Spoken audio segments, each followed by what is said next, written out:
नमस्कार दोस्तों, news one India के डिजिटल प्लेटफॉर्म पर आप सभी का बहुत बहुत स्वागत। मैं और मेरे सहयोगी एक बार फिर से एक खास मुद्दे को लेकर आपके साथ अपने विचार साझा करने वाले हैं। ज़रूरी है आपके विचारों का भी हमारे साथ मिलना और जानना कि आखिर आपकी उस पर क्या राय है। लेकिन आज जिस टॉपिक को लेकर हम बात करने वाले हैं वो बहुत बेसिक सा टॉपिक है, लेकिन बहुत ज़रूरी है। जैसे हमारी बेसिक नीड होती है, मुझे लगता है कि वैसे ही ये भी हमारे जीवन में इस टॉपिक का होना, इसके बारे में हमारी मतलब कि जानकारी होना बेहद ज़रूरी है। आज सेक्स एजुकेशन को लेकर हम बात करने वाले हैं। सेक्स एजुकेशन को लेकर बात इसलिए करेंगे क्योंकि अब सुप्रीम कोर्ट भी इसको लेकर बात कर रहा है। सुप्रीम कोर्ट ये कह रहे हैं कि सेक्स एजुकेशन का होना ज़रूरी है, लेकिन हम जानते हैं कि जब जब सेक्स एजुकेशन को लेकर बात उठी है तब तब उसका विरोध हुआ।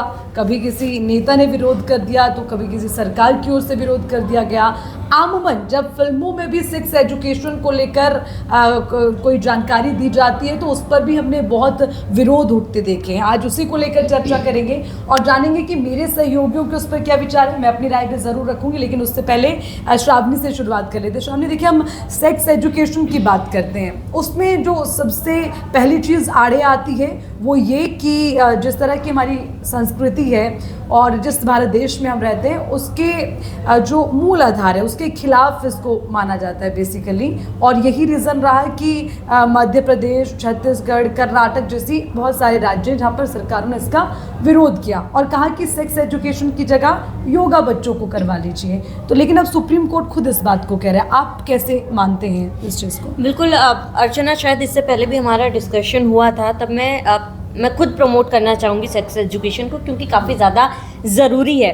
केवल लड़का या फिर लड़की नहीं, सभी के लिए बहुत ज़्यादा ज़रूरी हो जाता है। यहाँ पर आपने सरकार का जिक्र किया कि सरकार ने विरोध किया है, एक नेता ने भी विरोध किया है, तमाम लोग, लेकिन यहाँ पे पेरेंट्स भी विरोध करते हैं। कोई स्कूल अगर अच्छी पहल करके बच्चों को सेक्स एजुकेट कराना चाहता है लेकिन उसका पेरेंट्स विरोध करते हैं, पेरेंट्स गुस्सा हो जाते हैं कि हमारे बच्चों को ये कैसी शिक्षा दी जा रही है। लेकिन मुझे लगता है कि आप चीज़ों को समझने के लिए और समझाने के लिए बहुत ही ज़्यादा महत्वपूर्ण हो जाता है, क्योंकि अगर हम चीज़ों को समझेंगे, सही टाइम पे अगर इसको लेकर हमें जानकारी मिलेगी, तो मुझे लगता है कि कहीं ना कहीं, मैं ये नहीं कह रही कि चीज़ें ख़त्म हो जाएंगी, लेकिन कम ज़रूर होंगी। लेकिन मेरा यहाँ पे एक और चीज़ भी है, मेरे दिमाग में ये आया था कि ठीक है सेक्स एजुकेशन सही है, लेकिन जब 2 साल, 3 साल, 1 साल के बच्चे के साथ रेप होता है, उनको कैसे सेक्स एजुकेट करेंगे हम लोग? ये मेरे दिमाग में था ये सवाल कि उनको कैसे हम लोग समझाएंगे ये चीज़ की क्या होती है। तो मानसिकता को कैसे बदले, ये भी मुझे लगता है कि सरकार के तरफ से या फिर जो NGOs है उनको भी एक पहल करनी चाहिए कि लोकेलिटी वाइज इन चीज़ों को लेकर जागरूक करें। एक बहुत छोटा सा एग्जाम्पल मैं दूंगी, रियल लाइफ एग्जाम्पल। कोई नोन थे मेरे, एक फ्रेंड थी, उनके कोई कलीग होंगे, बच्चे 8th या 9th में पढ़ते थे वो बच्चे, ठीक है। तो अब वो 2 लड़के हैं क्लास 8 या 9 में, आपस में बात कर रहे हैं एक लड़की को लेकर कि मतलब मैं वो शब्द नहीं बोल सकती उन्होंने क्या बोला, लेकिन आप ये सोचिए कि क्लास 8 या 9th में जो बच्चे पढ़ रहे हैं उनको ऑब्वियसली सेक्स के बारे में जानकारी है, इसलिए वो लोग इस तरीके की टिप्पणी कर रहे हैं। तो इससे अच्छा कि हम समय रहते सामने फ्रेंडली वे में चीज़ों को बच्चों को समझाएं कि ये चीज़ क्या है, राइट टाइम क्या है, राइट टाइम क्या है बेसिकली। कि वो होता है ना, जब कहीं बड़ी बड़ी दीवारों पे लिखा होता है ना कि यहाँ झांकना मना है, तो लोग सबसे पहले वहीं झांकते हैं, ज़्यादा इंटरेस्ट आता है। और ये चीज़ बच्चों पर भी लागू होती है कि जिस चीज़ को हम उनको डायरेक्टली नहीं समझा पाते या फिर उनसे छुपाने की कोशिश करते हैं, हमें लगता है कि बच्चे उसके लिए ज़्यादा एक्साइटेड हो जाते हैं और फिर कहीं ना कहीं वो गलत दिशा की तरफ चलते हैं। इसीलिए उसका सही समय क्या है और वो कब हमारे लिए मतलब उसका सही समय हो सकता है, वो समझाने की मुझे लगता है ज़रूरत होती है, जैसे कि आपने कहा। इसीलिए ये एक डिस्कशन का विषय बन जाता है। मैं बताऊंगी भी एक रिपोर्ट की ज़्यादातर कौन से ऐसे बच्चे होते हैं किस एज के जिसमें ये ज़्यादा इसको लेकर एक्साइटमेंट होती है, वो एक मेरे पास रिपोर्ट है, वो भी बताऊंगी। लेकिन उससे पहले सबके एक बार तरन्नुम, आपको क्या लगता है सेक्स एजुकेशन होना चाहिए? आप इस पर क्या सोचती हैं? डेफिनेटली सेक्स एजुकेशन होना चाहिए, लेकिन इसको एज अ वेस्टर्न कल्चर के तौर पर नहीं देखना चाहिए। और सेक्स एजुकेशन ये सिर्फ स्कूल या इंस्टीट्यूट की रिस्पॉन्सिबिलिटी नहीं है, मेरे को लगता है इसकी शुरुआत घर से होनी चाहिए। माँ बाप से बहुत ज़्यादा सीखते हैं। अगर घर पे एक आदमी अपनी औरत पर हाथ उठा रहा है तो बच्चा वो सीखता है, इसीलिए इसकी शुरुआत घर से होनी चाहिए। शामनी, जैसा कि आपने जिक्र किया कि 1 साल 2 साल 3 साल के बच्चे को अगर सेक्स एजुकेशन के बारे में बताएंगे तो अभी शायद उसकी समझ नहीं है, वो कुछ नहीं समझ पाएगा। लेकिन चाइना और भी कई ऐसे कंट्रीज़ हैं, वहाँ पर बच्चों को शिक्षा दी जाती है। शिक्षा इस बात की बैड टच और गुड टच को लेकर, उनके सिखाने का तरीका बहुत अलग होता है जिससे बच्चे समझते भी हैं। तो मुझे लगता है इंडिया में भी इस चीज़ को अपनाना चाहिए। एक बहुत अलग तरीका होता है, शुरू हो चुका है इंडिया में है ना? गुड टच बैड टच को लेकर काफी क्लासेस दिए जा रहे हैं, बच्चों को भी समझाया जा रहा है। हाँ। ये अभी शुरुआती दौर पर है हमारे यहाँ पे, लेकिन इस चीज पे काम किया जा रहा है। मंत्रियों के बयान आ रहे हैं कि योगा करवाने, योगा से ही होगा, योगा से लेकिन आप फिजिकली एक्टिव रहेंगे, दिमाग आपका सही रहेगा। लेकिन सेक्स एजुकेशन, क्योंकि क्राइम रेट बहुत ज़्यादा बढ़ रहा है, आप नहीं सिखाएंगे तो बच्चों के पास आजकल फ़ोन है, हर एक बच्चा अच्छे से, उसको बखूबी पता है कि टेक्नोलॉजी का इस्तेमाल कैसे करना है, उसे ये पता है कि सर्च इंजन पे जाके उसे क्या सर्च करना है। हम नहीं सिखाएंगे तो वो कहीं से और से चीज़ें सीखेगा, अगर वो कहीं और से सीखता है तो शायद वो गलत सीख जाएगा। इसीलिए रिस्पॉन्सिबिलिटी बनती है घर से ही इस चीज़ की आदत डालना, चाहे वो लड़का हो या लड़की हो। गुड टच बैड टच, लड़कों को भी ये समझाना बहुत ज़्यादा ज़रूरी है कि उनको लड़कियों के साथ बिहेव कैसे करना है। तो मुझे लगता है कि एक मोरल रिस्पॉन्सिबिलिटी है और ये किसी इंस्टीट्यूशन पर, स्कूल पर थोपना गलत होगा, घर से इसकी शुरुआत होनी चाहिए। पंकज, आपको क्या लगता है? बिल्कुल तरन्नुम, मैं इस चीज़ से बिल्कुल अग्री करती हूँ आपकी, क्योंकि देखिए किसी भी चीज़ की, चाहे अभी जिक्र हो रहा था कि मानसिकता, क्योंकि शाबनी बिल्कुल आपने सही कहा कि जिस तरीके से 2 महीने की बच्ची, 2 साल की, हम हर तरीके के केस आते हैं, हम पढ़ते हैं और उस पर हमने देखा भी है। सरकार के अलग अलग फैसले होते हैं, सरकार के अपने अपने कानून हैं, पॉक्सो एक्ट को लेकर, तमाम चीज़ों को लेकर। लेकिन देखिए शाबनी, अगर 2 महीने की, 2 साल की, जो भी बच्चियाँ हैं, उनसे अगर कोई इस तरीके से दुष्कर्म कर भी रहा है तो डेफिनेटली वो बड़ा इंसान है। और जब तक आप उस चीज़ को नहीं सामने लेके आएंगे, जैसे कि अभी आप सब लोग जिक्र कर रहे हैं कि देखिए घर से शुरुआत की, तरन्नुम ने कहा कि घर से शुरुआत करिए हर छोटी चीज़ों के। हाँ बिल्कुल, इंटरनेट का ज़माना है और इंटरनेट के ज़माने में आज अगर आप नहीं भी उस पर सर्च करेंगे तो आप कोई भी चीज़ खोलेंगे, सबसे पहले ऐसे ऐड सामने आते हैं। और बच्चे ना, आप कितनी भी कोशिश करिए, कभी कभी हम लोग भी ओपन करते हैं तो हमारे हाथ से भी टच हो जाता है, बहुत सारी चीज़ें स्क्रीन पर आ जाती हैं, तो बच्चे वहाँ से भी सीखेंगे। बेहतर है कि आपके बच्चे इंटरनेट से सीखें, कुछ गलत चीज़ें सीखें, क्योंकि बच्चे क्या होते हैं, हम भी बचपन में रहे, जब हमसे भी किसी चीज़ के लिए कहा जाता था कि नहीं आपको ना ये काम नहीं करना है, आपको ना अभी अगर 10 बजे का टाइम है तो आपको सोना है, नहीं आएगी आपको नींद, या कोई भी चीज़ करके। और अगर मैं इस चीज़ के लिए बोलूँ कि देखिए आप ना चीज़ों को, मतलब इंडियन कल्चर है, हम उतना ओपनली भी नहीं हो सकते जो वेस्टर्न कल्चर की आप बात कर रहे थे, लेकिन ये है कि आप ना थोड़ा सा चेंज करिए खुद को और अपने बच्चों को समझाने की कोशिश करिए। आज अगर कोई किसी के साथ में दुष्कर्म कर रहा है, कोई भी क्राइम कर रहा है, अगर आपको परिवार से बढ़ावा मिलेगा तब वो बच्चा आगे बढ़ेगा। अगर आपने अपने बच्चे को एक बार चोरी करते देखा, किसने किसी बच्चे का टिफिन खा लिया, छोटी सी बात मैं बता रही हूँ, अगर वहाँ पर टीचर नहीं डांटेगी तो हो सकता है कि वो अगले 2 और बच्चों का खाना शुरू करेगा, या उसके माँ बाप अगर नहीं टोकते हैं तो वो दूसरी और चीज़ें करना शुरू करेगा। तो मेरा मानना ये है कि देखिए इंटरनेट पर बहुत सारी चीज़ें हैं और बच्चे गलत दिशा में जाए उससे पहले आप बच्चों को समझाइए। खुलकर नहीं बोल सकते हैं, लेकिन बातों बातों में बहुत सारी चीज़ें ऐसी होती है कि हम बच्चों को समझा देते हैं। जब हम उन्हें खाने का तरीका बता सकते हैं, बेटे को उठने का तरीका बता सकते हैं, हम ये हर एक चीज़ बड़े ही उसके लिए पूरा टाइम टेबल के हिसाब से कर सकते हैं। तो मेरा मानना ये है कि सेक्स एजुकेशन को लेकर अगर क्लासेस या स्कूल वगैरह में या एनजीओ है या कोई भी चीज़ें, कोई भी उसको लेकर संगठन चल रहे हैं, जो भी हैं, घर से भी शुरुआत करिए। और मेरा मानना है कि बिल्कुल हर एक चीज़ पर ये जानकारी जरूर होनी चाहिए। जब सुप्रीम कोर्ट में चाइल्ड पोर्नोग्राफी को लेकर फैसला हुआ था, उसी वक्त सेक्स एजुकेशन को लेकर भी बात हुई थी। तो सुप्रीम कोर्ट इसमें साफ कहता है कि सेक्स एजुकेशन को वेस्टर्न कल्चर मानना गलत है, वेस्टर्न कॉन्सेप्ट नहीं है ये, क्योंकि सेक्स एजुकेशन हर जगह होनी चाहिए, लेकिन वो गलत चीज़ है कि हम इसे अपनी परंपराओं से, अपनी संस्कृति से जोड़ देते हैं, क्योंकि तो ये गलत है। और इसमें बहुत सारी चीज़ें थी कि किन चीज़ों को हमें अप्रोच करना चाहिए बच्चों को बताने के लिए। इसमें पेरेंट्स की काउंसलिंग भी ऐड ऑन की गई कि सबसे पहले पेरेंट्स की काउंसलिंग होनी चाहिए। जैसे कि आपने कहा कि जो छोटे बच्चे हैं, जैसे 1 साल का है या 2 साल का, क्योंकि मुझे लगता है 4-5 साल के बाद तो बच्चा चीज़ों को समझ लेता है, लेकिन इस उम्र का जो बच्चा है उसके लिए जो सबसे बड़ी जिम्मेदारी बन जाती है वो पेरेंट्स की बन जाती है, क्योंकि 1-2-3 साल में बच्चा कहाँ जा रहा है, वो ना तो स्कूल जा रहा है, ना वो कहीं अपने दोस्तों के साथ बाहर जा रहा है कि किसी ग्रुप में है। अपने पेरेंट्स के इर्द गिर्द ही है, तो सबसे बड़ी पेरेंट्स की जिम्मेदारियाँ बन जाती, तो उनकी काउंसलिंग के जो सेशंस हैं, हाँ वो बहुत ज़रूरी मुझे लगता है।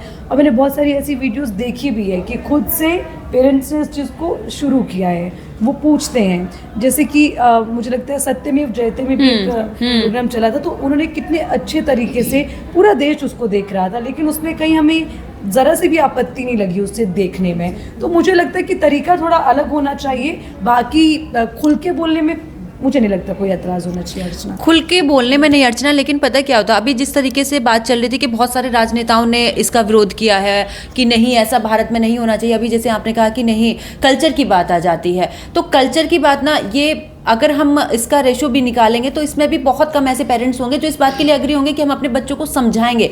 उन पेरेंट्सों को समझाना भी बहुत मुश्किल काम हो जाता है, क्योंकि पेरेंट्स ने, अभी हम लोग बहुत सारे, हाँ की काउंसलिंग बिल्कुल नहीं, लेकिन मैंने अभी बहुत सारी ऐसी फैमिलीज भी देखी हैं कि देखिए वो बच्चों से ना खुलकर तो बात छोड़िए, वो पेरेंट्स अपने बच्चों के सामने बैठना भी पसंद नहीं करते हैं। तो मैंने बहुत सारे ऐसे भी फैमिली देखी है, तो उन लोग के लिए थोड़ी मुश्किल हो जाती है ना, क्योंकि यहाँ पे सुप्रीम कोर्ट ने कुछ केसेस मेंशन किए जो मध्य प्रदेश में हुआ, छत्तीसगढ़ में और तमाम दूसरे राज्यों में भी।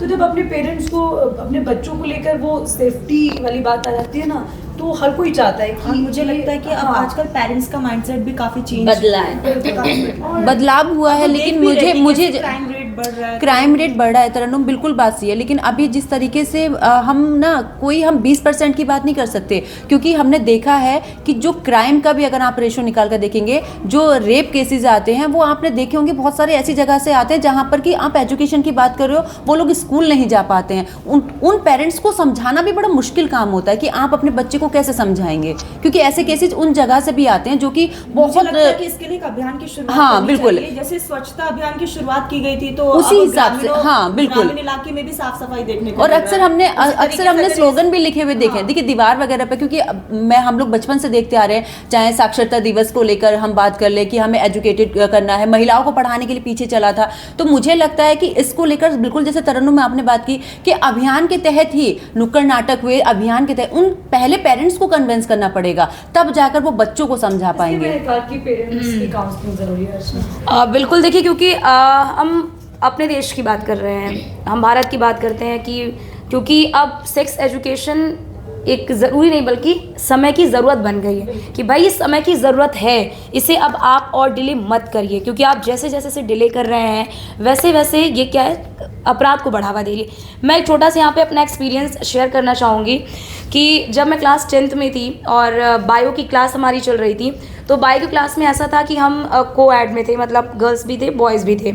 हमारे बायो के टीचर हमें सेक्स के बारे में ही वो बता रहे थे कि सेक्स क्रिया होती कैसे है। आप अर्चना, उस वक्त की 2000 मुझे लगता है 15 की बात होगी, उस वक्त ऐसा हुआ कि लड़कियों का सिर नीचे, लड़कों का सिर भी नीचे, ऐसा लग रहा है कि शर्म आ रही है, सर क्या पढ़ा रहे हैं, क्या बता रहे हैं, और उनको ऐसा नहीं करना चाहिए। और क्लास ओवर हुई तो ये यार सर को तो शर्म नहीं आ रही है, सर कैसे बोल रहे हैं। तो आप सोचिए कि उस समय 2015 में भी जब ऐसी चीज़ें हुई तो मतलब एक साथ बैठाकर सबको बताया जा रहा था कि एक्चुअल में है क्या और कैसे आप मतलब क्या समय होता है, क्या क्रिया होती है, और उस वक्त भी सब ये सोच रहे हैं कि कैसे खुले में बोल रहे हैं ये। और जैसा कि आप सभी ने कहा कि आज हमारे देश में इतनी हमारे फैमिली, हमारे पेरेंट्स इतनी ओपन नहीं है कि आज लेकिन लड़की अगर पिता के सामने बैठी है, उसने खुल के हंस दिया तो अरे लड़की कैसे खुल के हंस रही है। अब माता पिता के सामने आप बैठ गए तो फिर होता है कि नहीं लड़कियों को बैठना नहीं चाहिए ये।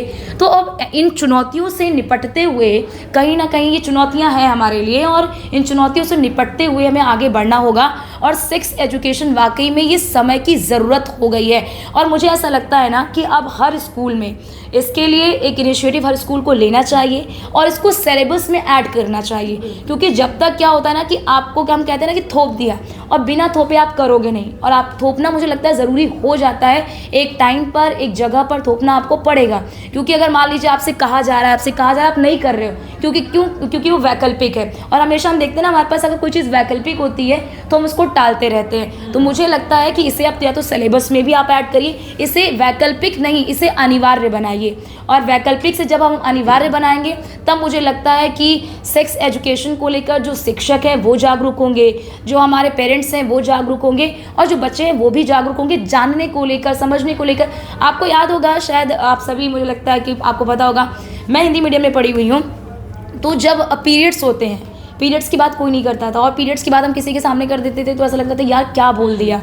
लेकिन धीरे धीरे स्कूलों में लड़कियों को बताना शुरू किया गया कि पीरियड्स क्या है, आपको कैसे इस सिचुएशन में आपको कैसे रहना है, कैसे आपको चीज़ों का इस्तेमाल करना है। आप देखिए धीरे धीरे वो ट्रेंड आ गया है और लोग ओपन हो रहे हैं, खुलकर इसके बारे में बात करें। एक पैडमैन मूवी भी आई, आप देखिए क्या हुआ, फिर उसके बाद अब वो खुलापन दिख रहा है। तो हमें सेक्स एजुकेशन के लिए भी इसी तरीके से करना होगा, क्योंकि फैमिली में भी ब्रदर सिस्टर मदर फादर सब लोग रहते हैं। और क्योंकि मैं अपनी फैमिली की अगर बात करूं तो मैं भी बहुत छोटे से गांव से बिलोंग करती हूं, लेकिन टचवुड की हमारी फैमिली में इन तमाम चीज़ों को लेकर या लड़कियों को लेकर या फिर किसी भी चीज़ को लेकर मुझे लगता है कि एरिया बहुत बैकवर्ड है, लेकिन जो लोग हैं उनकी सोच बहुत ज़्यादा अप है अकॉर्डिंग टू वहाँ के रहन सहन के हिसाब से। तो हमारे घर में भी ये चीज़ें बहुत ओपन अप रही हैं। ऐसा नहीं था कि भैया हैं तो कभी कभी अगर हमें कोई चीज़ मंगवानी भी है उनसे तो हम डायरेक्ट कह देते कि भैया इस सामान के साथ आप ये भी खरीद के लाओ। तो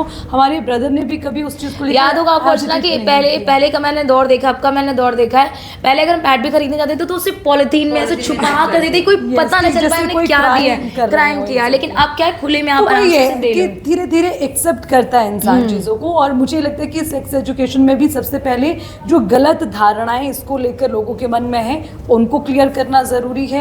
और उसके अलावा जो पेरेंट्स हैं जो घर पे अपने बच्चों को बड़े होते होते उन्हें ये चीज़ें सिखा सकते हैं तो उनकी काउंसलिंग जरूर। और बहुत मोस्ट इम्पॉर्टेंट कि स्कूल में होना ज़रूरी है। जैसे कि पहले कंप्यूटर होता था, स्कूल में कंप्यूटर क्लासेस नहीं होती थी, एक अलग से हमें कोर्स करना होता था बाय चॉइस, किसी को करना है तो करते हैं, नहीं करना। लेकिन आज जो समय की ज़रूरत है, हम कहीं भी काम कर रहे हैं किसी भी ऑर्गेनाइजेशन में, हमें कंप्यूटर चलाना आना चाहिए। तो वो धीरे धीरे स्कूल में कंपल्सरी कर दिया गया। उसके लिए एक आपका पीरियड रहता था, एक सेशन रहता था, कंप्यूटर आपको चलाने के लिए दिया था। तो वो धीरे धीरे जैसे कंपल्सरी बना वैसे मुझे लगता है सेक्स एजुकेशन होनी चाहिए। देखिए एक समय तक वो भी होता है, बाद में जब धीरे धीरे बच्चे बड़े होने लगते हैं तो उनका माइंड वैसे डेवलप हो जाता है। तो मुझे लगता है सुप्रीम कोर्ट ने बहुत अच्छी मतलब पहल की है और बहुत अच्छा कहीं ना कहीं एक मुद्दा दे दिया है सभी के लिए कि इस पे विचार करना चाहिए। और मूवीज़, जो हम मूवीज़ का जिक्र करते हैं, कितनी सारी मूवीज़ आई हैं सेक्स एजुकेशन पे, अक्षय कुमार की आई, उसके अलावा भी बहुत सारी, लेकिन उसमें भी कुछ लोग अपनी पंचायत करने के लिए उसका विरोध करना शुरू कर देते हैं। गलत है। कम से कम आपको अर्चना याद होगा, आपको भी याद होगा, शार्मी, मुझे लगता है सभी को याद होगा, नीतीश कुमार का वो जब विधानसभा में उन्होंने बोला तो उनको काफी टारगेट किया गया। तो मुझे लगता था उस वक्त कि नहीं, आपने महिलाओं का अपमान कर दिया, मतलब कि वो उसी चीज़ को एक अलग वे में वो बता रहे थे और एक मैसेज देने की वो कोशिश कर रहे थे। लेकिन वहाँ पर इतना टारगेट उन्हें किया गया कि दोबारा मुझे लगता कोई नेता, हाँ वही मैं कह रही हूँ कि वे उनका गलत था, लेकिन वो उसी चीज़ को बताने की कोशिश कर रहे थे। लेकिन देखिए जब उन्होंने बताया तो उन्हें कितना टारगेट किया गया। मुझे लगता है उसके बाद से किसी नेता ने इस तरह का बयान दिया होगा।